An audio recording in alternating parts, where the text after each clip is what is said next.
નકલીનો ખેલ કદાચ જેટલો ગુજરાતમાં ખેલાય છે બીજે ક્યાંય નહીં ખેલાતો હોય, અને હવે તો સરકારી ઓફિસ અસલી હોય. આમ તો ભૂતકાળમાં નકલી કચેરીઓ મળી છે, પણ ઓફિસ અસલી હોય અને એની અંદર દસ્તાવેજો નકલી હોવાનું સામે આવ્યું છે. જી હા, જયદીપ ઝાલા નામનો એક કર્મચારી કે જેણે રાજકોટમાં અસલી ડોક્યુમેન્ટ્સના બદલે નકલી ડોક્યુમેન્ટ બનાવ્યા હતા. સબ રજિસ્ટ્રાર ઓફિસની અંદર આ અસલી નકલીનો ખેલ ચાલી રહ્યો હતો, જેનો પર્દાફાશ થયો છે. જે ટીવી સ્ક્રીન પર દેખાઈ રહ્યો છે મુખ્ય આરોપી છે, જે કચેરીમાં કામ કરતો હતો, સરકારી કર્મચારી, અને કોમ્પ્યુટર ઓપરેટરના સુપરવાઇઝર જયદીપની ધરપકડ કરવામાં આવી છે. જયદીપ ઝાલાની પૂછપરછમાં ચોંકાવનારા ખુલાસા થયા છે કે એ કિંમતી ડોક્યુમેન્ટની બદલા બદલી કરી દેતો હતો, કિંમતી ડોક્યુમેન્ટનો નાશ કરી અને નકલી ડોક્યુમેન્ટ ઉભા કરતો હતો.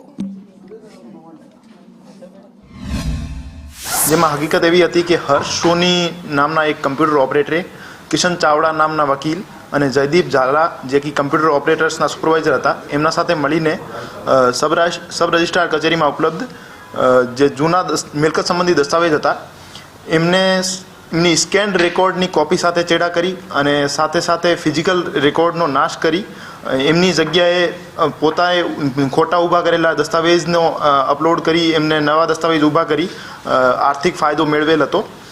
અને હાલ સુધી જયદીપ ઝાલા નામના જે કમ્પ્યુટર ઓપરેટરના સુપરવાઇઝર હતા એમની અટકાયત કરવામાં આવી છે અને હર્ષ સોની અને કિશન ચાવડાને ધરપકડ કરવા માટે પોલીસે તજવીજ